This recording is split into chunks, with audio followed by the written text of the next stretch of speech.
Welcome to Press Play, the Street Cred podcast with Elena Krasnow, yours truly, and Jimmy Moock from Street Cred PR. In this podcast, Jimmy and I will welcome industry leaders, journalists, influencers, and friends of the firm to shed some light on who they are and the various twists and turns that led them to where they are today. We're grateful to have you listening in, and we hope you enjoy the show. My name is Elena Krasnow. Welcome to Press Play, the Street Cred podcast. I am so grateful you're here. I'm the editorial manager and client brand evangelist at Street Cred PR and your host for today's show, along with co-host and managing partner, Jimmy Moock. We'll break down the show into two segments: Press, where we dive into all the hard news about our guests' life and their professional goals, and then Play, where we have a little extra fun with it. Today, we are over the moon to be joined by co-founder and chief commercial officer of F2 Strategy, Liz Fritz. To give our listeners a little more background on Liz and all her wonder, at F2 Strategy, Liz leads all brand strategy, digital marketing, advertising, social media, content, and public relations for the organization. She brings almost 20 years of experience working with some of the most well-known global brands in the high net worth and ultra high net worth space, such as Wells Fargo Private Bank Abbott Downing, US Bank, and BNP Paribas.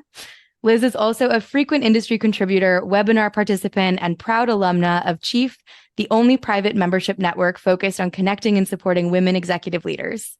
She's particularly passionate about creating a company culture of well-being and support, and supporting other women in wealth tech and fintech industries, and is also the mother to two active boys, wife to her amazing husband and business partner, Doug Fritz, and dog mom to an Australian Labradoodle. Liz, welcome to the show. Thank you so much, Elena and Jimmy. It's wonderful to be here. We're so excited. Yeah, thanks for joining us. We're thrilled to have you. Before we get into for inviting me. Yes. Well, before we get into all things entrepreneur life, marketing, PR, Australian Labradoodles, we like to start off with an especially important question. What did you have for breakfast today? That's a really important question, and something that I have to remind myself every morning to actually eat. So as you can imagine, I've got an 8 and 10-year-old boys. So our mornings are very active between client calls and team calls and getting the boys off to school and camp and the dog out. So I always go straight for coffee. So I like a latte just with no sugar, straight up. And then I try to get in a bowl of oatmeal every single morning. So that's what I had this morning, just simple oatmeal with a few walnuts and some blueberries. I'm an oatmeal girl too. Yep. Simple. Yep. Well, that's why we ask this question, is because I think most of us struggle to feed ourselves in startup life. So it's important that we acknowledge mealtime. Yes. It's one of those it took me a long time. And then as an entrepreneur, realizing just intentionally meal planning for yourself is the ultimate self-care. So that's my number one thing every morning, is make sure I feed myself something healthy. Absolutely. Jimmy, any breakfast thoughts? I am a Raisin Bran Crunch guy, or you could probably tell by my physique when you see me in person that I do love to have a bagel a couple of times a week, as reflected by my stomach. But hey, we only have one chance to play this game, so to speak. So I'm gonna do it and enjoy those bagels when I can. Liz, I know that we've mentioned this once before, but we have like a opposite type family. I have an 8-year-old daughter, a 10-year-old daughter, and a cat, not a dog. Look at that. Wow. Look at that. It's exactly the same, but opposite. Yep. And fascinating. At this point in the summer, I've just about had it. I'm ready to send them back to school, but they have yet to do their required reading of 3 books each. And I'm looking forward to tonight's argument with my daughters about their reading time. Yep, totally relatable. Hilarious. I was not that child. I was like the child you couldn't rip the book away from. So if you need me to influence them in any way, I'm happy to hop on. Let's do a joint call in a couple hours, okay? Perfect. Amazing. Well, Liz, let's dive in. I've had the fortunate experience of hearing your story before firsthand at FinTech SFM, which was an incredible experience. But for the rest of our listeners, could you just share a little bit about your professional journey and how you decided to jump ship from the corporate banking world and enter the exciting world of wealth techs. Just generally, we'd love to hear more about what inspired you to team up with your husband, Doug, and pursue life as an entrepreneur at F2 Strategy. Yeah, no, great question. And I shared this story with Nicole Casperson's FinTech is Femme event at the NASDAQ Center in San Francisco. And it was so much fun. And it was really powerful to hear the feedback when I shared my story. I mean, a lot of us don't necessarily think our story is that different or that unique, but then when you share it with others, it really resonates, especially with other women in the tech and financial services space. So I'd be happy to share it again. I started my career out after college, just wanting to move to San Francisco. I'm a Bay Area native, with my girlfriends and have fun. So I just literally went to my job board at UC Davis and found a couple positions and ended up going with Wells Fargo Wealth Management and being the executive assistant for the head of their marketing and PR division at the Wealth Management Group, which was a phenomenal opportunity. He still is a dear friend, Martin Skay, and mentor of mine. And he was, if I could keep him organized, I could get involved in any project I wanted. And so I really kind of started to climb and scale the corporate lattice, I would say. I dabbled in marketing and PR. I went over onto the private bank sales side and I came back, did some consulting at Capco after that. I was really hungry to learn as much as I could. Yeah. Consulting was wonderful back then because I think I was about 27 or 26 and I got to kind of see a whole bunch of different companies, not just Wells Fargo, and really realize my niche and my passion was this kind of in between sales and marketing. So this intersectionality between supporting advisors and the business from a marketing perspective. And because I was on the sales side, I still to this day have a deep-seated passion and empathy for the front line of folks doing what they do. And so I really try to weave that into the work that I do. And I from there, I continued on in wealth management. So I, again, that lattice of trying out different disciplines and that ladder of moving myself up into kind of the corporate ladder into the overseeing entire departments for firms such as US Bank and BNP Paribas in San Francisco. So I was corporate Karen, corporate, I don't know. Corporate Karen. I like alliterations, corporate Carol, corporate Kathleen. And really, surrounded myself with mentors, both men and women mentors, and really just felt like it was noble work, providing financial literacy and education to people. Money doesn't buy happiness, but money provides options, and especially for women. And so found my space. Within that time, Doug and I met back in Wells Fargo days, gosh, I think 17, 18 years ago, I have to look now, and kind of went on separate but parallel paths within the same industry. And so when he decided, he was at First Republic at the time as their CTO, he decided to really build this dream of his is to create a consultancy that he wished he had for his technology decisions. When you get to a certain level in a big organization, you don't really have peers anymore. Your peers tend to be running their own divisions. And so he wanted to be that, red phone, bat phone to his colleagues and peers and other CTOs in the space. And thus F2 Strategy was born. Love it. I did not join, and I did not actually name F2 Strategy. Doug did that as a subliminal 2 Fs, meaning Liz Fritz, Doug Fritz, to get me to join. No way. I thought I was going to be the, conservative, steady Eddie with benefits and him off with this great dream and support the family. In that time, we had 2 boys and they were babies. And I really saw Doug working in a different way. This is pre-COVID, right? So he was able to work from home, work from client sites, really have this fluidity and space within his corporate life that I never really even knew existed. Again, pre-COVID, right? So and spending time and being there to drop off and pick up our boys from preschool and all of that. And I found myself, I call it the, soul sucking corporate slog commute back and forth every single day over that Golden Gate Bridge. And I saw him do something different. And we just started talking about, what would it look like bringing, literally marrying our talents, him as a wealth technology expert, me with a marketing and communications and PR background, what would that look like? And it actually turned out to be the most phenomenal marriage of talent. So I put in my notice a year later, joined the firm, and have never looked back. Oh my gosh. Such a cool story. I love that. I didn't even know that about the name. Yeah. That he subliminally did that to draw you in. It's genius. I mean, I guess it's not so subliminal, but there's two F's. So there's two of us. I didn't have a choice. Yeah. So, and I mean, what the perfect marriage of your talents, like you said, that's incredible. Yeah. I've got a follow-up. Sure. And we might not have prepped for this one, but you hit on something that interests me.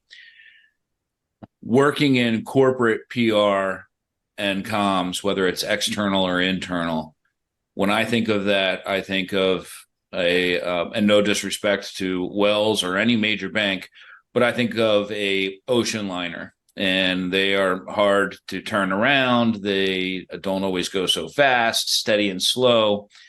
And now at F2, there's you've been witness to a totally different approach to PR. And I know we're going to get into that a little bit differently, but any insights you could share in terms of the difference between then and now? Totally. I mean, night and day, and a lot of it, we can dive into that a little bit later in the conversation too, if you'd like. But, so much, I learned so much incredible insight and experience working with veteran ocean liner, like you said, organizations. They have being able to see how client journey mapping happens in order to see how value propositions and thought leadership strategies are put into place with the top minds of the industry was incredible from a learning perspective. Again, really slow, right? So part of that, kind of dovetailing off what we just talked about, my transition to become an entrepreneur was some of the things that I not necessarily was frustrated by at my former organizations, but what I was excited for as an entrepreneur was to be able to be more nimble and agile and less layered decision making, which just slows things down. It's to learn, it's phenomenal because you have time and the ability to hear all different types of not only thought leaders and individuals within your department, but working with organizations like compliance. Right. That's something that a lot of these organizations really do take and need to take very seriously with all the regulations. So how does that work? How do you speak in a highly regulated environment? Within F2, it's really fun because we get to be a little bit more nimble. A lot of our clients were and still are some of those, large, very modern, innovative RIAs. Like they can make decisions a little bit quicker than some of these bigger organizations. And that goes into their value prop. They get to, really evolve and pivot with their end clients because as end clients, we all evolve. I mean, today it's like technology is different than a month ago. And so it's fun for me at my point in my career to really be able to every day come up with like a new idea how to do something or like think out of the box and do it on a much faster scale. So to me, I find that exciting, but I'm like forever grateful to have learned the foundational processes that I can then bounce off and create that, creative space around. Yeah. Going off of that segues perfectly into our next question. Could you just tell us a little bit more about what it was like representing those behemoth brands and maybe what was one of the best learning moments you had while you were there? Again, to me, I'm so incredibly grateful for the people that I worked for and the people that I worked with. I mean, these individuals, I was able to learn and as a woman coming up in our industry, I think creating mentorships and trainings, like I was able to do that with those individuals. I did it proactively. There wasn't a lot of at that point in time, a lot of infrastructure to mentorship programs, but I built my own board of directors around me within my organizations and kept them along the way. Wow. So I learned the system. I learned the process in a very clear and articulated and bureaucratic, and I say bureaucratic not in a negative way, but very methodical process. So I almost feel like I learned how to be a disciplinarian when it comes from, or I learned the discipline of marketing, communications, and PR. Yeah. So I really, to me, that was really incredible. And I got to see brands expressing who they are in a way that they've owned for some of these companies 100 years or 100 years plus, right? And to see how they continue almost like to bring everything back to those value props and who they are and make sure the clients feel safe and secure with them. So I think to me, that was the most, I definitely wouldn't have been able to build what I've built at F2 Strategy without that foundational, those foundational bones in my body from my first year out of college. Such an amazing experience to have right out of college. And it's taken you on such a beautiful path. Yes. And I will do one little plug, which is always kind of a funny plug, but I had some phenomenal compliance partners and mentors along the way. And so I know a lot of us think, oh, compliance, it's the say no or business prevention group, but I really learned the beauty kind of the not even the beauty, what they have to balance within an organization in such a highly regulated industry, right? Yeah. And a lot of the frustrations on either side. And so I do kindly hold all of my compliance partners that I've worked with that have helped me understand that and help me work through and get creative within that regulation. Absolutely. Be kind to your compliance friends. They're always trying to help us stay safe. They are. I love that point. So from your experience working with this different array of brands in different sectors, how have you seen public relations and marketing efforts really take brands to the next level? And what do you think are some of the key ingredients a strong marketing and PR program have specifically in our industry? Yeah, that's such a great question. And it goes back to this like almost unforeseen marriage of talents that Doug and I brought together with tech and marketing, because we were building out the product offering and service offerings of F2 Strategy. And when our clients have decisions around what type of client experience they want to create with technology, I started to see all the same questions that we would do within a marketing conversation. It's like, who is your target market? What are you great at? What do you want to be great at? You can't be good at everything. What do you want to be great at? Don't buy technology for the sake of technology because it's shiny and cool looking. A lot of that. And so for me, I think the starting point for folks, and you can be anywhere along this spectrum in your own personal journey, whether you're, working to innovate your tech strategy, or you want to do a little bit more marketing, but you don't know where to start, is going back to your value proposition and who your target market is, and really make sure that that's crisp. And once you go back to that and do the work of, it can be scary because sometimes you don't want to exclude anybody, but you go through and you either find a partner to support you through that process, but really just clearly articulating what you do great at, who you are as a firm, and who your target market is. And then from there, everything, business planning, marketing planning, PR planning, then you can make decisions that all support that mission and value proposition that you put in the beginning. Because if you start to go too far down the path without having done some of that almost internal work yourself, then you may have made decisions that seemed good, but you're not basing it on the trajectory of your business. So to me, it's really like, who's your target market? What are your values? And what mission are you, bringing to the space that makes you different? Yeah, totally. Well, I've been wholly impressed by the body of your work. Everything that you have done is just incredible. You have such an amazing career.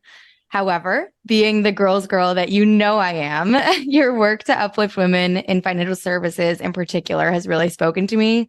I loved your post, Dear Wealth Tech, which everyone should go read, by the way, and can be found in the show notes. But can you tell our listeners a little bit about the initial post and how it led to F2 Strategy's social campaign, Women in Wealth Tech?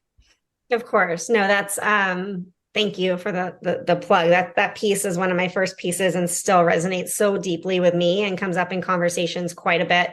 As a female business founder in the financial services industry, who isn't necessarily the biggest extrovert. I prefer, and you guys know this, all my colleagues know this, I prefer to be behind the curtain. I like to be, Wizard of Oz a little bit.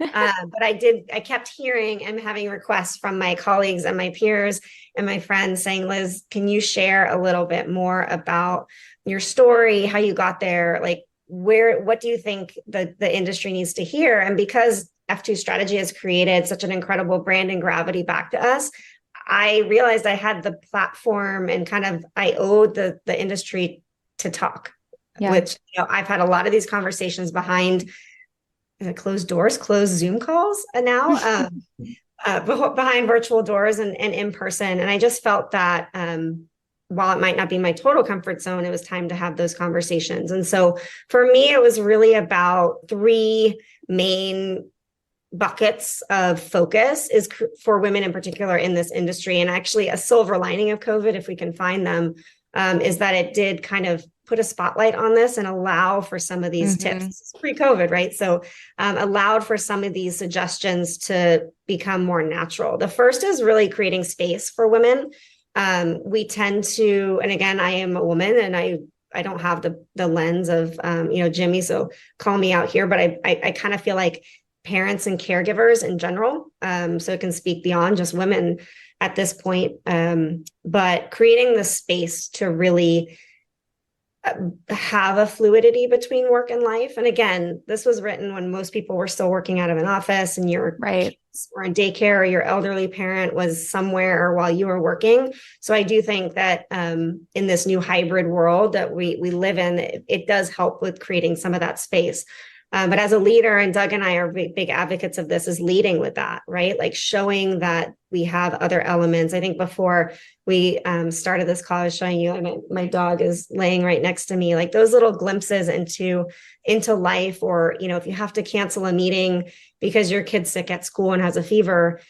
I was told to never say that. That was the corporate life I grew up with is don't let them see that work is not your priority. Whereas I really think we need to, as managers and as colleagues of women and caregivers throughout the industry, is make it okay, lead by example, to give them space for family, for pets that need to go to the vet, for movement, right? Like take away that guilt that to me is so ingrained in the industry.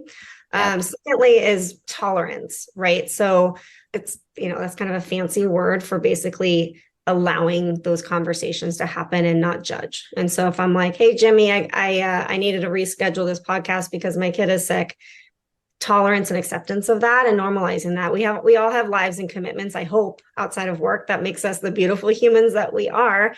And so to me, again, as a female leader, and Doug and I do this collectively, showing our vulnerabilities when they pop up in life and asking for help and letting people know by example that there's tolerance for that within the culture of your firm.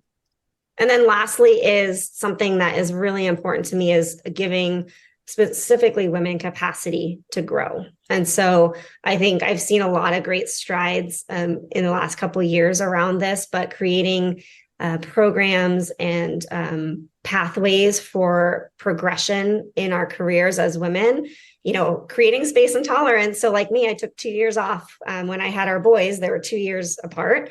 And I was able to come back into the organization, into the corporate world, but creating mentorship pathways and opportunities to help women in particular grow. It's hard. I grew up at an all-girls school where women could be anything, women could do anything. I was almost blindsided a bit when I joined corporate America to realize that some of the hardest folks to work with were women. And so I think it's really important that we check and make sure that our organizations are providing those pathways. And again, whether it's up a corporate ladder, across a corporate lattice, taking a break, going down a little bit, and just giving those opportunities so that we can all support each other and rise together. So beautifully said. I love that. And I really love what you said too about being transparent about our vulnerabilities and how that creates a space where women, and not just women, can be open and honest about what's happening in our lives and reach out for support when we need it. I think I really appreciate, like, every day I go on a walk. I need to do that for my anxiety, for my mental health. And never, ever once do I feel guilty for doing that at Street Cred. Like, it's just support. It's like, go do the thing you need to do and then come back when you're ready. Yeah. So I do think in this new post-pandemic world, we have so much more flexibility to, add that level of care into the equation that maybe didn't seem evident before. But I really just, I love everything that you just said. And I do think it's important. We've got Jimmy here, right? So we're like, we can girl talk, but Jimmy's here as well. But I do think it's as powerful, or in some cases even more powerful, to have the men and, our men colleagues and our men leaders doing the same, right? Like, I love about your girls and your cat, Jimmy, seeing that you also are able to share that. That's, it's not just women that need to do it. It's all of us. Well, I remember when we had Olivia and when we had Daphne, what's the normal time for a male to take off after the birth of a baby? Yep. I was looked at funny when I requested more than 1 week.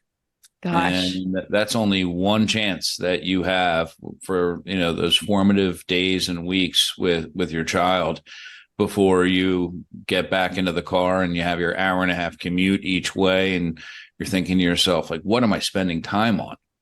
I mean, right this moment, we have a colleague who he and his wife are in the delivery room right now, and we're not going to see Will for about 7 or 8 weeks afterwards. And that was something that Jason and I thought about in terms of making sure that people have that time and that chance to really invest in their lives outside of work, because then they're going to feel more a part of work when they come back after they have that time. Absolutely. It's really motivating, honestly, too, to just like feel taken care of by your employer and the people that you work with. Like, it makes you want to do better work under those conditions. Yeah. And I'll admit, look, I have 3 daughters, 4 sisters, and a mom. And, this post-COVID world I think that upbringing has helped me become a better listener, supporter, hopefully employer. And, I too can be inspired by your story, even though I'm a male counterpart, and we're also, we have the client agency relationship also, but, I also do have 2 ex-wives, so maybe I'm not all good at communicating with relationships are complicated. That's a whole other bucket. That's a whole nother podcast. That's a whole other conversation. But I'm vulnerable enough to bring it up and talk about it. Let that be on the record. That's true. Vulnerability is cool. You heard it here first, people. Yep. Awesome. Well, Liz, you are a force. F2 Strategy has made such a name for itself in the industry with you at the helm of marketing and PR. And recently, your team has made a particularly big splash. How do you see the firm's recent acquisition of Oakbrook Solutions and addition of a private equity partner driving F2 into an even brighter future? Thank you. Yeah, it's been quite a ride, and we've been so grateful for the partnership along the way. I think, like, selfishly, within my world, working with you and your team on sharing this with the industry has been just a joy and a pleasure. Again, Doug and I started at the very core when it was just he and I almost 8 years ago. Founding F2 is really helping people make great decisions and do good with technology in their businesses. And so, as you can see, over the last 7.5 years, it's resonated. We've been, working with a lot of the honor of working with some of the most innovative, forward-thinking clients in the space. They inspire us every single day. However, Doug and I are both from the wealth management industry. So he and I have always been quality over quantity from day one, do it really well. Client service is huge for us. So we wanted to scale very, very intentionally. And so we, over the years grew intentionally and slowly to make sure that we were providing the quality of service to the clients that really, in reality, are Doug and, we're from the same industry, are our friends and colleagues, are people that we admire and want to see succeed. And so we got to the point about a year ago where we saw so much demand in the space and so much need, and we keep kind of jumping back to COVID, COVID accelerated. I think, I would say our industry is maybe 10 years behind technology wise. COVID, shot us up to maybe we're 5 years behind, like some of the big tech industries, tech focused industries. But the demand really exceeded what we were able to, scale to at the speed that is needed. So Doug and I made the decision to say like, okay, now is the time to really think about how do we bring this offering to more companies in a way that is authentic to kind of the F2 way, high quality, high touch, high tech. And that's when we started exploring capital partners and looking at other folks in the industry doing really incredible work. And so thus born, the marriage of Renova's capital partners and Oakbrook Solutions. Oakbrook, founded and led by Craig Cook, is one of our, close, we don't really even say we had competitors. They're just colleagues. We work together. We know their team really well. They were really the yin to our yang. Our value propositions are already so united and our skill set is already so deeply experienced within the space. It was almost an inevitable, easy, of course, bringing these two together. They had more of what we needed, a deeper bench in, and we had more of what they needed, a deeper bench in. And bringing those two powerhouses together has really created, as a marketer, I'm like, okay, we need to look at our value proposition. And it really doesn't change our value propositions at all. It just expands. And so now with this kind of trifecta force, we can bring more offerings to more of the clients in our space that are saying like, yeah, we want to be the advisor of the future. We need to embrace technology and we need a trusted partner to do that. And now we just have the capacity and scale to do it faster than if we were to do it on our own. So we're super excited. I hear you on the capacity and the scale front, but I have to imagine that there were nights where you and Doug are sitting across from one another at the dinner table or on the kitchen island. And I would imagine that there was both anxiety and excitement because F2 was going to be going from a boutique to an employee with multiples more of employees. Yep. Talk that through. What was that like? And I realize Doug's not here to defend himself or weigh in, but better. And that could also be a fun, over drinks or another conversation is really the M&A process, right? As a founder-led, founder-owned company. So Doug and I are the sole founders and 100% owners of F2 Strategy. And what we really loved about Renovus was they particularly believe in founder-owned and run firms. So we really resonated on that. But agree, we were living in, outside Silicon Valley at the time, and they have something that they call their founders syndrome. And there's this point in time where founders tend to not be able to let go of the reins and understand when they need and or could benefit from outside expertise. And so Doug and I really had a lot of conversations around what does this growth mean for F2? What does this mean for the company that we've built from a lifestyle perspective, right? I said I left corporate America to spend more time with my kids and are returning back into a larger firm. And at the reality of it, we came to the understanding of, okay, what are the things that we're just at capacity for? We've got a vision, we do what we do really well.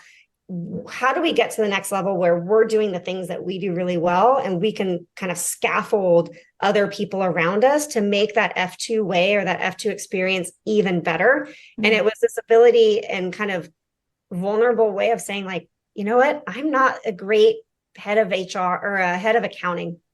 I don't like to do that. I'm not good at it.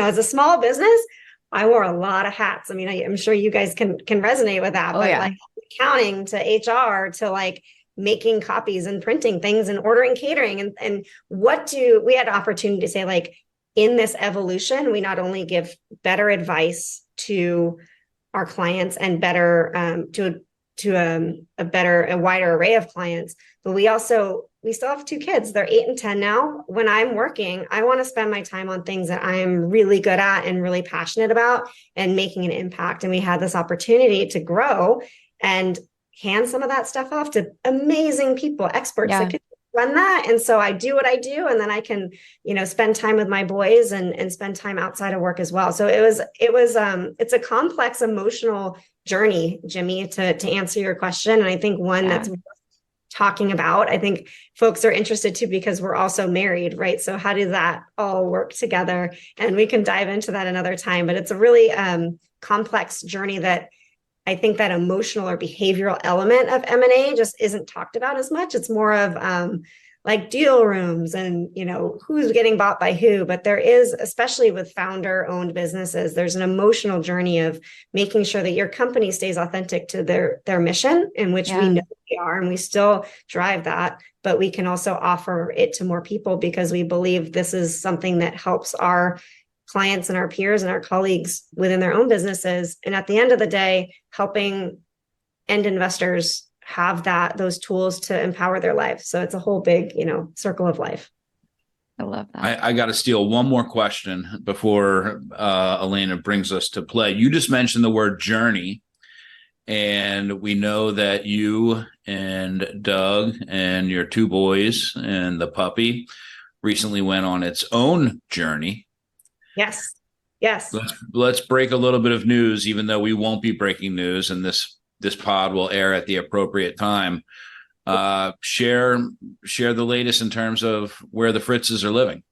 And yeah, of course. So right now I'm sitting in an empty office. Our moving truck has not arrived yet. We've been waiting over a week now. So lots of, practice in, what do they call it? Project Elsa, let it go.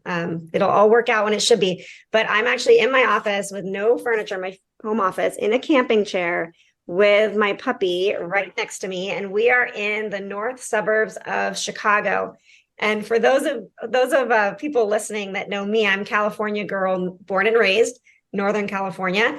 And Doug actually grew up outside of Chicago in Naperville. And so when we were thinking about where we wanted to set up the headquarters of F2, we did some real personal and professional introspection and deep dive about where that would be.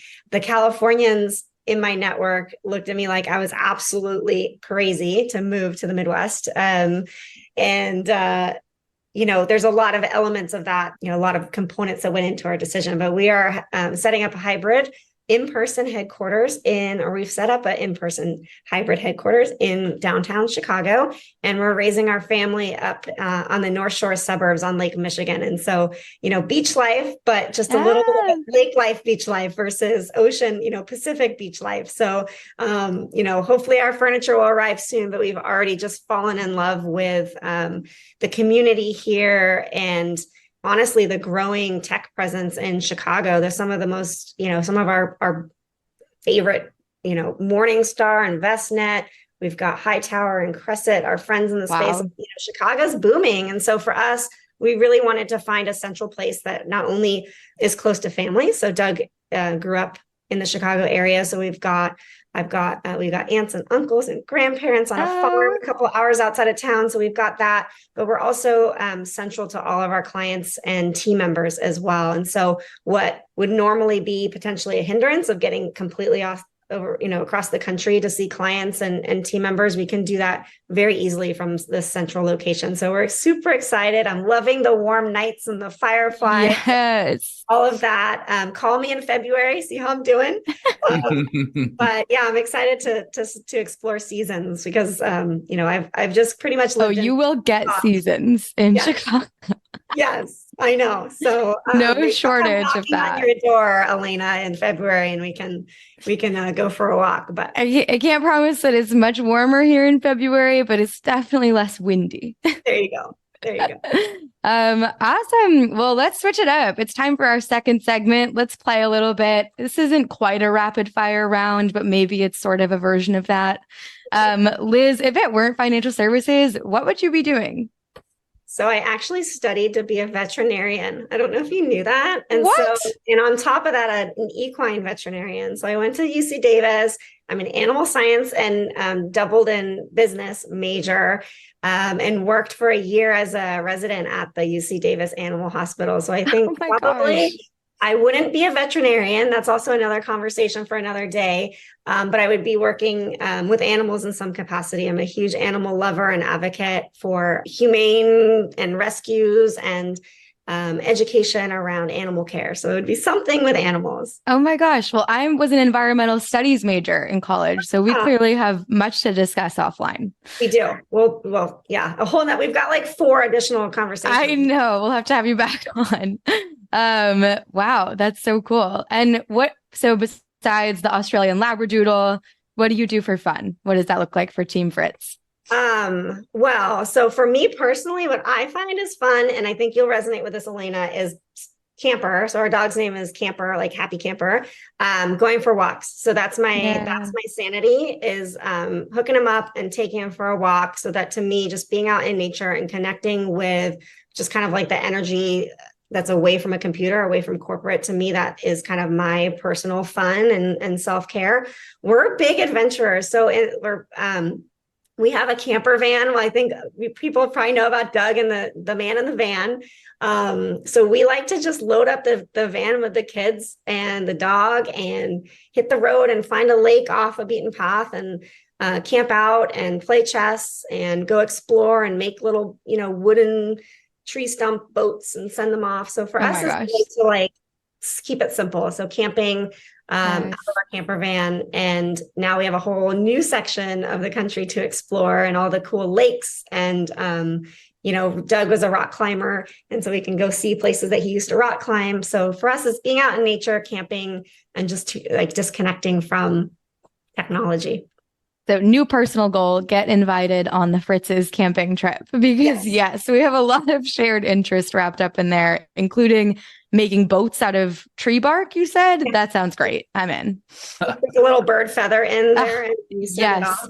I've also been collecting feathers on my recent outdoor excursions. And I told my boyfriend, I was like, I'm putting it out there. I'm collecting feathers right now. So if you see any, let me know. And he's brought a couple home from work to add to the collection. And I'm like, wow. I know what the purpose is. It's the sail for my boat. Yep. And I can talk to you all about, or I'll put you on the phone with one of my sons, because I'll tell you all about which are the ones that make their boat go fastest. And you'll want to, make sure you choose the right ones for a race if you're going to have that. So how hard is it to not let a work call creep in to one of those walks with your dog? Are you steadfast? It never happens. This is Liz's time, or does it sometimes? I would say it's a hybrid approach. Sometimes I intentionally set up meetings that are walk and talk. So I highly encourage, if there's ones that you've got, maybe it's one-on-one with your manager, or maybe it's a team meeting where you're not necessarily need to be writing notes down, then, pop in your earbuds and take a walk and talk. And to me, that's that I do intentionally do that. Otherwise, I have to tune out. So I'll leave my stuff at home. I've got a watch on if some emergency happens and I have to call somebody, but I do it, it's 30, 40 minutes a day that I just plan. I book it like a meeting on my calendar, honestly, and make sure that happens. So I'd say, Jimmy, it's both. It's that fluidity between, if I can't get it in today, or maybe I get a personal walk and then I do a walk and talk, and then I've got out twice, right? And again, creating that space for people. It goes for well-being as well, right? So Elena, if you and I had to connect, but you're like, I haven't got my walk in, let's walk and talk. Oh, yes. And now I know this about you. So all of our meetings are going to be while on walks. Perfect. I remember just last week I had my meeting with Jason and brought a little Post-it note agenda with me that I kept pulling out of my fanny pack to reference while we were walking. Worked out great. And nowadays you can record stuff too, right? So my biggest life hack is record and transcribe. Zoom has that little plugin. So just do that. It takes notes for you. Perfect. Okay, well, last and final question. We like to wrap the show with a little moment of gratitude. So Liz, just shout out someone in the industry you admire, perhaps someone on your team, or someone who you think may or may not be listening today. Pick your person. That is such a great question. I'm going to shout out, and she knows this because I've told her this many times, but Karen Lee. And now I think she's the Chief Business Solutions Officer at Mercer Advisors, but she was my first boss out of college. And not only was she an incredible female role model to me, she was, and still is, a mom of 2 boys. I had yet to know that, but always just immediately took in that role of putting me under her wing, teaching me the ropes about what corporate life looked like, showed me, how to, the ins and outs of all the corporate things that you have to learn as a 22-year-old coming into college. And she has continued to be a friend and mentor to me to this day. And so Karen, if you're listening to this, just know, and I know that you know this, but you have been such an incredible female mentor to me my entire career. And it brings me so much joy to also see all of her success over at Mercer and the amazing things she's doing there. So that's my plug. Awesome. Karen, we love you. And Liz, we love you. Thank you so much for being on the show. To our listeners, we hope that you learned something new and enjoyed hearing about Liz's incredible journey. Thank you to everybody who listened in today. Be sure to write us via email at pressplay@streetcredpr.com to tell us what you think, ask us any questions, suggest any guests, or even just to tell us what you had for breakfast today.